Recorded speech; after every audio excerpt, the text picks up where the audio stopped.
naturalmente que a pesar de que existen diferentes áreas o sectores de la matemática, hay digamos, aspectos que sí son centrales y que hacen esa unidad.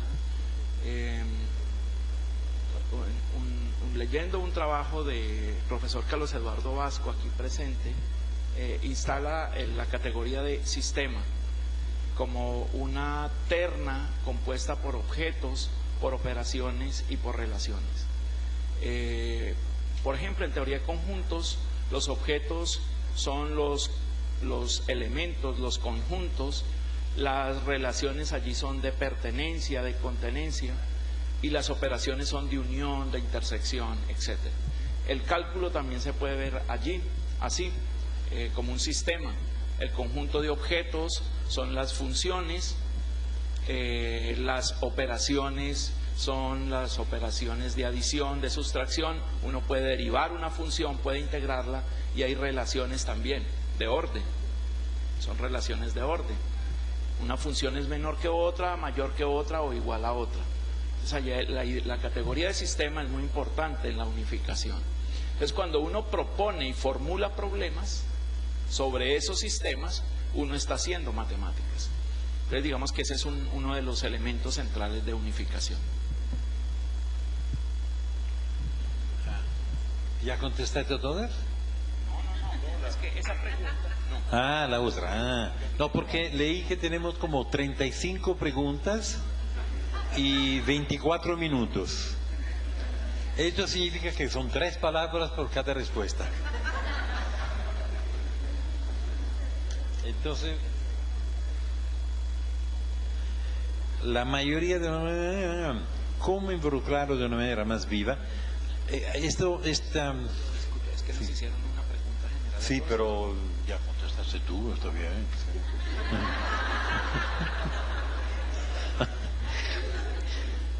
La mayoría de los profesores de matemáticas aman las matemáticas, cómo involucrarlos de una manera más viva la transformación educativa. Bueno, una transformación educativa no siempre es algo bueno. Tiene que ser una buena transformación, que mejore la situación, porque también podría ser una transformación negativa. Entonces no es una transformación en sí mismo. Hay que decir bien, ¿cuál sería una buena transformación educativa? Por ejemplo, la que permita al estudiante de aprender mejor, más, con más interés, que le dé satisfacción aprender. Estas son preguntas de tipo general. Decidido que significa buena y mala, supongamos que sea posible, yo creo que un profesor sano de mente y culto, él mismo se da cuenta de lo que pasa en un salón de aula. Entonces él mismo siente la necesidad de mejorar su actuación como profesor. Es un profesional de la educación matemática, es un profesional. Si ustedes tienen un médico, está bien la palabra médico, un doctor de medicina, un médico que nunca va a un congreso, que nunca estudia, que sigue haciendo lo mismo que aprendió cuando era a la universidad, dejan de ir. Con los pasos que se hicieron hoy, hay que conocer todo esto.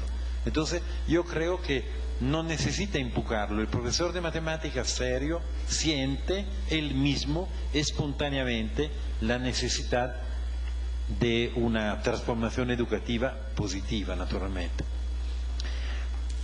Considero que estudiar matemática, investigar en matemática ayuda a los docentes a comprender procesos y esencias del pensamiento matemático. Pero las exigencias en matemáticas en los programas de formación docente en esta área han disminuido.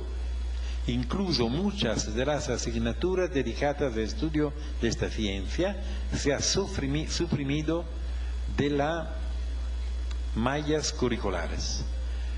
Considero un problema por la enseñanza de la matemática en sí, para la formación, por supuesto. Yo creo que el modelo del cual le hablé antes, o sea, de conocer bien la disciplina y después hacerse preguntas sobre qué significa. Ahora, qué significa aprenderla es complicado. Creo que cómo funciona el cerebro humano para aprender es una tarea superior a nuestras fuerzas. Pero yo creo que después de conocer matemática, realmente poner problemas serios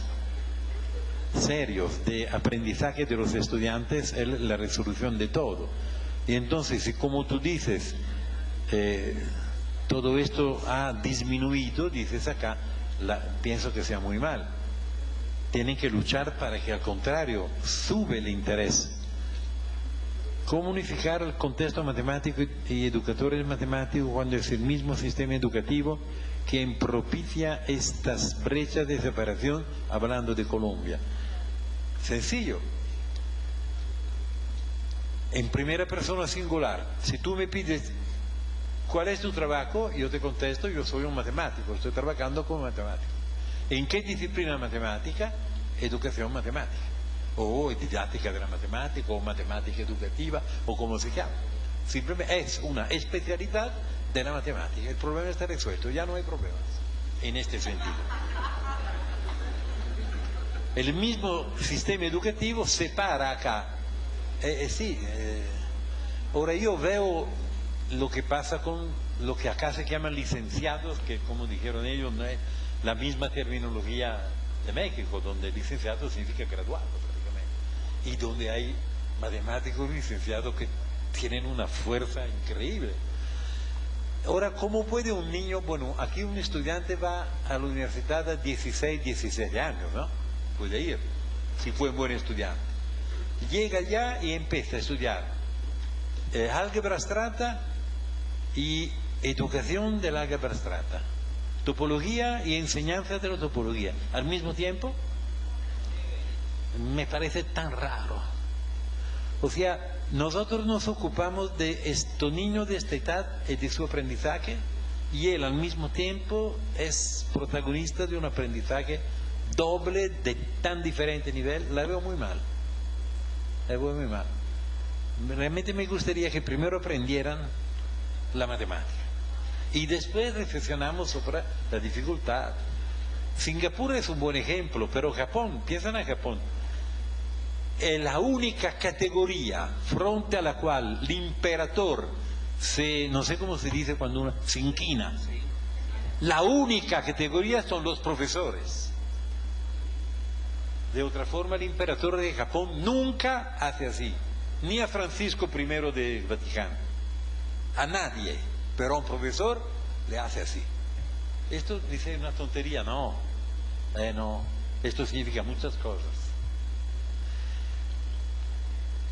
Piensa para Bruno que usted, el caso de Colombia, unificar los programas de licenciatura en matemática y matemática pura, sí, prácticamente no tengo la experiencia, la cultura suficiente para contestar a preguntas de este tipo.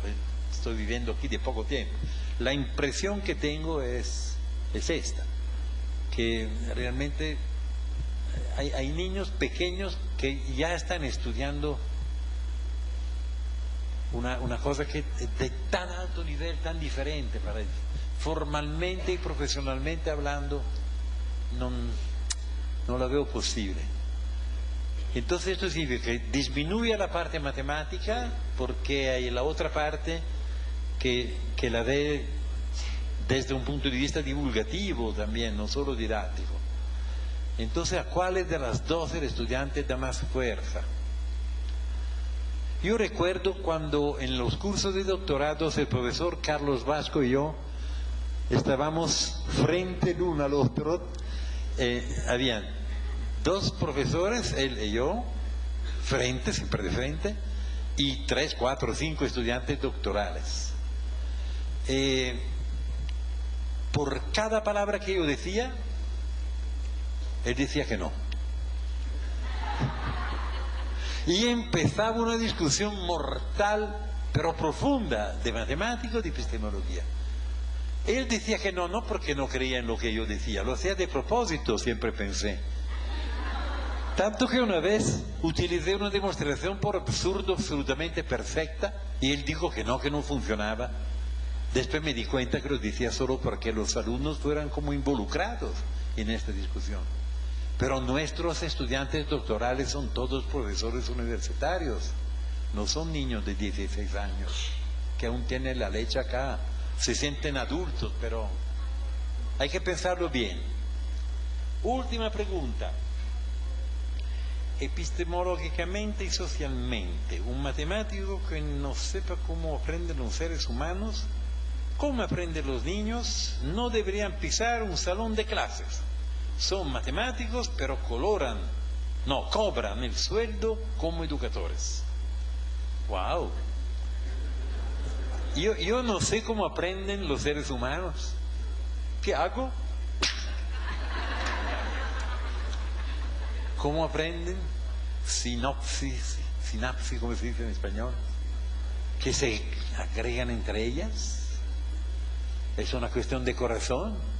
¿Qué significa aprender? No lo sé. Yo sé qué significa, no sé cómo funciona. Creo que nunca entraré en un salón de clase. Pero mira, esto se puede decir tú tienes razón, se puede decir por cualquier otro. Yo sé que aquí, por ejemplo, un contador, se dice lo que hacen cuentos de... Un contador puede enseñar matemática, un ingeniero puede enseñar matemática, ¿no? Hay que revisar todo esto, hay que pensarlo bien, chicos. Porque será verdad que el matemático no conozca cómo aprenden los seres humanos, pero un contador, un ingeniero menos, no sé. Es que no se considera el profesor de matemática como algo típico por sus estudios. Tiene el grado ya suficiente. No lo tiene, bueno, pero es un ingeniero. Tiene 2 piernas ya. Hay que pensarlo bien. O sea, ¿son profesionales o no? Si uno es profesional es porque tiene el título de profesional, no porque tiene 2 piernas. Pero esto se puede decir no solo por los matemáticos, también biología, letras, no sé aquí quién enseña letras, español. Religión, ¿tú enseñas español? Mira, pobrecito, que te tocó. Y eres matemático de formación, menos mal. Religión, ¿quién enseña religión? ¿Los curas? ¿Los hijos de los curas? Entonces, no sé, hay que decidir, tiene que ser algo profesional.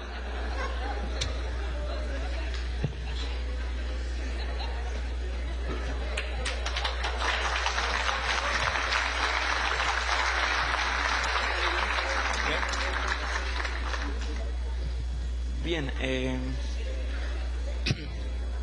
hay varias preguntas acá. ¿Cómo se puede lograr un equilibrio entre el saber matemático y el saber docente en la formación de los profesores? El saber matemático y el saber didáctico. Bien, esta pregunta sí es del panel de hoy, pero tiene que ver con todo lo que estuvimos discutiendo ayer en el panel sobre la formación de los profesores. Los profesores deben tener una formación matemática muy fuerte, ya lo habíamos dicho. El profesor tiene que saber cálculo, pero también tiene que estudiar cursos, por ejemplo, de didáctica del cálculo. Entonces, en los programas de licenciatura, de la formación inicial de los profesores, sí tiene que existir ese equilibrio. Desafortunadamente, en los programas anteriores, uno evaluaba la cantidad de cursos de matemáticas que había y la componente era más alta en los cursos de matemática que en los cursos que tenían que ver con didáctica y con pedagogía. Ese equilibrio y esa reforma tiene que lograrse. Me preguntan también que si considera que bajo las directrices del Ministerio de Educación Nacional contamos con un adecuado modelo de enseñanza de las matemáticas. Yo creo que sí. Uno se pone a revisar y a comparar ese modelo colombiano contra, por ejemplo, lo que están haciendo en otras latitudes en el mundo, y la propuesta como tal está muy bien escrita y se parece mucho, por ejemplo, a otro tipo de estándares y de lineamientos. O sea, particularmente se habla de procesos centrales del pensamiento allí. Y se habla también de de tipos de pensamiento, de procesos y de tipos de pensamiento. Pensamiento numérico, pensamiento variacional, pensamiento estocástico. Por otro lado, se habla de resolución de problemas, de modelación, etcétera. Pues los resultados de la investigación nos han llevado allí. Hay un problema, es que eso está muy bien concebido, está escrito por autores como por ejemplo el profesor Vasco aquí presente, con la asesoría internacional de personas que son investigadores de mucha trayectoria. Pero hay un fallo, creo yo, con todo respeto, y el fallo consiste en llevar estas ideas de los pensadores y de los resultados de investigación y llevarlas al aula, hacer que convencer al profesor de matemáticas de eso. O sea, no dárselas por un decreto, comuníquese y cúmplase, sino convencerlo en el debate académico, por un lado. Y por otro también ayudarle a construir materiales y ejemplos de cómo se puede materializar todo ese bonito discurso en el aula. Bien. Otra pregunta muy difícil esta, pero voy a intentarle dar respuesta, es cómo enriquecer la didáctica de las matemáticas en la igualdad. Creo yo que la presencia de las tecnologías digitales pueden ayudar a generar igualdad y también a generar equidad en la matemática educativa. ¿Por qué digo esto?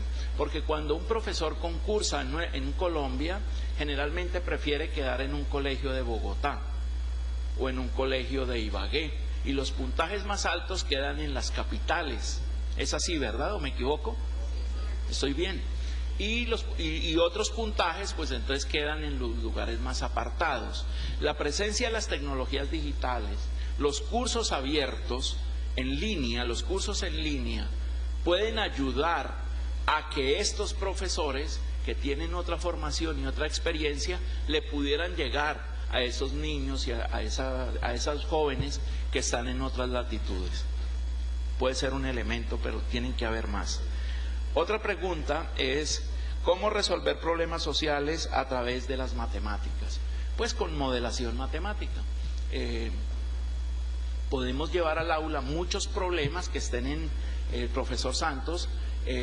Caracteriza tres tipos de situaciones de aprendizaje: los problemas que son reales, los problemas que son hipotéticos y los problemas que son formales o que son puramente matemáticos. Entonces, en los problemas reales uno puede llevar situaciones de biología, de química o problemas sociales, llevarlos al aula para hacer modelación. Los problemas que son hipotéticos son variantes de la realidad, con restricciones porque en ese momento de la escolaridad no se pueden abordar por su dificultad, y entonces son aproximaciones a la realidad. Y problemas que son abstractos. Claro que los problemas hipotéticos yo les recomiendo muy atentamente que no pongan aquellos del famoso libro como que la edad del padre es el doble de la edad del hijo y dentro de 50 años la edad del padre será no sé qué, porque realmente esos son situaciones que que el estudiante no hace clic con ellos. Pero sí hay problemas donde, por ejemplo, ayer en un taller estuvimos discutiendo con los celulares que tenían a mano, aproximadamente unas 100 personas, estábamos discutiendo qué era más costoso el día de ayer: un barril de petróleo de la mezcla colombiana puesto en Nueva York o un barril lleno de Coca-Cola. Y se sorprendieron del resultado. Es una actividad relativamente sencilla, pero demanda de muchos procesos del pensamiento matemático y de otros procesos de la competencia digital: saber buscar información, saberla filtrar, saber decidir si la información que he encontrado es cierta o no. Miren, lo cierto es que un barril lleno de Coca-Cola, y aquí hay varias personas que llegaron el taller conmigo, un barril lleno de Coca-Cola es hoy muchísimo más costoso que un barril de petróleo de la mezcla colombiana.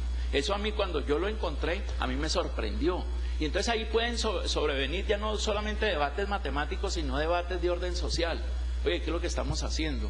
¿Para dónde va la economía nacional colombiana? Además, en ciencias sociales hay elementos que son muy importantes. Por ejemplo, Generalmente desterramos de las clases de matemáticas el uso de los teléfonos inteligentes. Aquí no se puede usar tecnología, porque el profesor cree que con esos celulares el niño lo único que va a hacer es chatear, cuando también pueden chatear discutiendo sobre un problema de matemáticas o discutiendo temas centrales. Otro elemento para la formación social es ser crítico, argumentar, no estar de acuerdo, hacer preguntas, y en eso la formación matemática es muy importante. Me preguntan aquí que resulta que yo estaba afirmando que las dos áreas tienen una naturaleza distinta. Dice, sin embargo, los estudiantes de licenciatura llevan clases con los estudiantes de matemáticas puras, sin ninguna distinción. Que si yo puedo ampliar más sobre ese tema.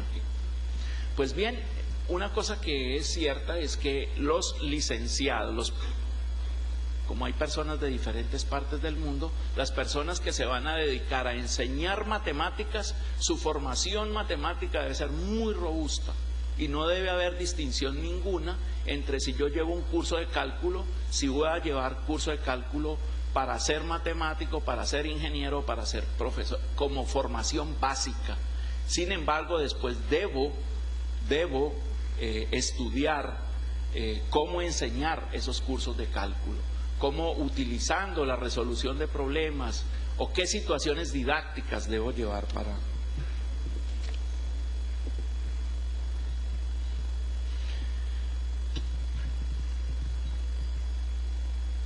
¿Cuál es el impacto de un matemático y un educador matemático en el aula de clase y la visión que tiene un estudiante de estas dos situaciones?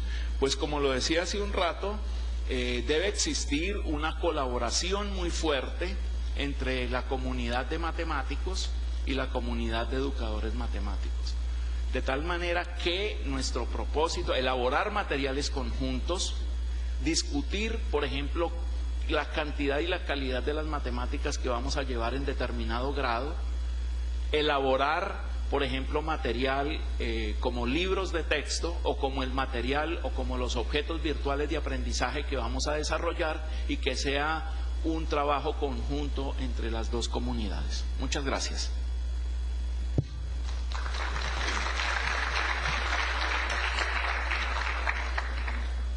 Bueno, aquí tengo varias preguntas. Voy a tratar de condensarlas y responderlas.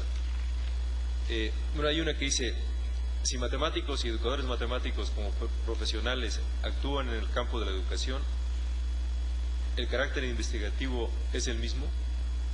Y otra que está por acá dice, ¿cómo involucrar las tecnologías en contextos donde no hay herramientas por diversos problemas, pero sobre todo por el abandono estatal? Bueno, ya hay otras, pero mire, la primera, yo creo que hay muchos elementos comunes entre el quehacer matemático y el quehacer de la agenda de los educadores matemáticos. O sea, no finalmente, pero inicialmente en las dos disciplinas uno tiene que identificar los problemas. O sea, plantearse preguntas, plantearse interrogantes. Esa es un área común para las dos comunidades. Hay que desarrollar un método para responder esas preguntas. Eso implica el uso de un lenguaje, implica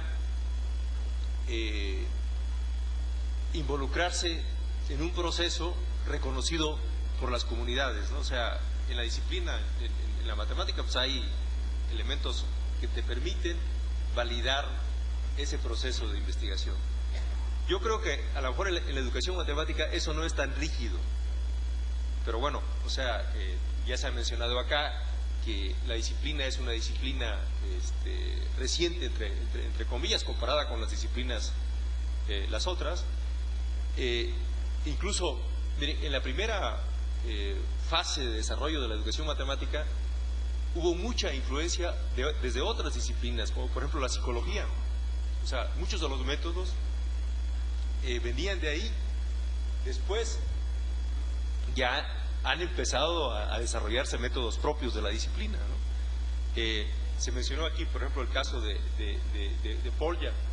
Bueno, todo ese trabajo de Polya, aun cuando él no fue de manera específica alguien de la educación matemática, pues ha sido una base sólida para diseñar la agenda de trabajo en la resolución de problemas que se ha explorado en la didáctica o en la educación matemática, ¿no? Entonces hay una relación ahí importante, ¿no? Pero el proceso general, yo creo que se comparten muchas cosas en términos de cómo darle un marco a la investigación, los criterios estos de validación, los métodos de investigación. Hay cosas muy comunes. La otra parte sobre esto de las tecnologías, miren, David lo acaba de mencionar. O sea, ¿qué necesitamos para realmente empezar a repensar muchas de las cosas o ampliar este horizonte de oportunidades que nos ofrecen las tecnologías? Bueno, necesitamos para comenzar un teléfono celular. Y que estoy aquí, seguro que todos los que están aquí tienen un teléfono celular. Y lo mismo los estudiantes. Entonces, sí es cierto de que a lo mejor necesitamos una infraestructura ya nacional donde, por ejemplo, ya no haya problemas de conexión, que estemos conectados. Y bueno, eso a lo mejor sería una tarea de la parte que toma las decisiones a un nivel político más alto, ¿no? Pero mientras no mostremos ese potencial y los profesores mismos estemos convencidos de que aquí la tecnología ofrece una herramienta para ayudar a los jóvenes, para que los jóvenes resuelvan problemas, discutan ideas, yo creo que desafortunadamente, como mencionaba yo hace rato, esa clase política no ha sido sensible a la realidad que tenemos aquí. Y yo coincido de que los elementos importantes para la reforma son los profesores. Y los profesores deben involucrarse en esta reflexión. Entonces, yo creo que sí, es a veces como que condición necesaria tener una infraestructura acabada y refinada. Pero yo creo que en el camino, si empezamos a explotar ese potencial que se tiene, pues eventualmente esa necesidad se ve más inmediata y hay que atenderla, ¿no? Sí. Bien, muchas gracias. Para cerrar el panel, yo quisiera hacer 3 alusiones. La primera tiene que ver con una palabra que descubrí hace realmente poco, la palabra polimatía.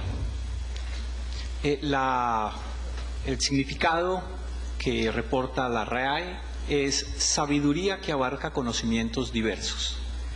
Y quisiera simplemente dar un ejemplo de una anécdota de alguna de las personas que está aquí en el evento, que probablemente hasta se sorprenda de por qué yo conozco la anécdota. Así es la vida. Le estaban haciendo una entrevista al matemático, le estaban haciendo la entrevista. Y en su entrevista y en sus respuestas, profesor de matemáticas, miren que usé las dos cosas, contestó muchas de las respuestas, involucraron elementos estéticos, elementos del arte, de la literatura, de la historia, de la epistemología, etc. La persona que estaba entrevistando se sorprendió un poco y le dijo: profesor, usted no parece matemático. Y él claramente le contestó: no, los que no parecen matemáticos son los otros.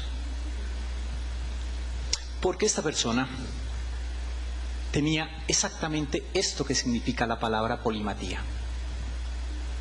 Pero esa misma exigencia, escribía yo cuando descubrí esta palabra, debería ser una exigencia y una necesidad para la formación de profesores de matemáticas.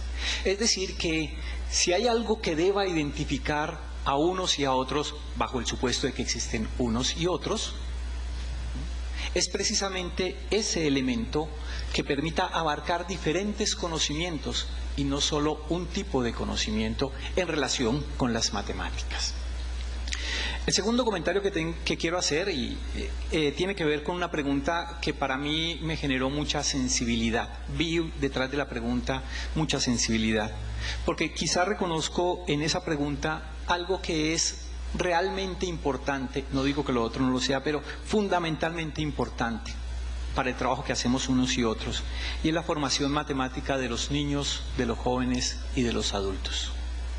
Y voy a leer simplemente la pregunta para que, no para que la contestemos, se nos acabó el tiempo, sino para que tengamos algo más para digerir durante el almuerzo. Dice, cuando un estudiante te pregunta, ¿para qué me sirve esto? Me imagino que se refiere a ¿para qué me sirve esto que me estás enseñando? ¿Cómo le respondemos? ¿Como matemático o como educador matemático? ¿Y cuál podría ser el punto de convergencia entre los dos en beneficio de las matemáticas escolares y yo diría de la formación de profesores de matemáticas? Y el tercero y último comentario es publicidad de un evento que se va a desarrollar el 27 de octubre de 2017, gratuito, en Bogotá y con sede en la Universidad Pedagógica Nacional, pero organizado también por la Escuela Colombiana de Ingeniería, que se titula Simposio Competencias Matemáticas para la Educación Básica, Media y Superior. Hay que inscribirse antes del 6 de octubre, no tiene valor, no tiene costo. Quien esté interesado puede venir a tomar un volante de estos. Finalmente, muchas gracias a todos, a los panelistas por dejarnos abiertas estas inquietudes. Un momento, antes de salir, un momento, por favor, para que no vayamos a quedar desorientados. Yo también, a mí me gusta también con la anécdota. En psicología hay ciertos supuestos en educación que no son adecuados, que son incorrectos, pero como somos una ciencia social a veces muy laxa, por ejemplo la de hay que ser amigo de tu hijo, ese es un supuesto educativo que es carreta, que uno no diluye la autoridad. Hay otro supuesto que es importante que lo conozcan y es el de lo prohibido despierta gusto. No, a uno le gusta la vecina porque la vecina está bien, no porque esté prohibida. Coincidencialmente queda en el terreno de lo prohibido. Entonces tenemos un problema con el taller que va a hacer acá, el taller del profesor Duval. No está ni prohibido, ni es inmoral, ni engorda, que es lo que suele suceder con todo lo que a uno le gusta. Pero el servicio de inteligencia de la Fundación Abra Palabra ha descubierto que 27 profesores reclamaron FOMI verde desde ayer y se lo embolsillaron. Motivo por el cual, cuando vayan por el FOMI verde, le entregará uno rojo, para que haya cambio. Pero van al FOMI verde y todo el rollo. No queremos, yo entiendo que uno a veces toma atajos chéveres. Y lo otro, se agregó un salón para las ponencias, porque hay 7 salones para hoy en ponencias. Salón Libertadores también queda en el segundo piso. Y en el salón de modelación y argumentación, un docente ha solicitado que la agromática, una estrategia disruptiva para el desarrollo de competencias en matemáticas en la zona rural, va a quedar de primero. Ellos ya lo cuadraron allá internamente con ellos, pero por si alguien estaba interesado en ver esa ponencia. Muchas gracias. Hoy los verdes somos rojos.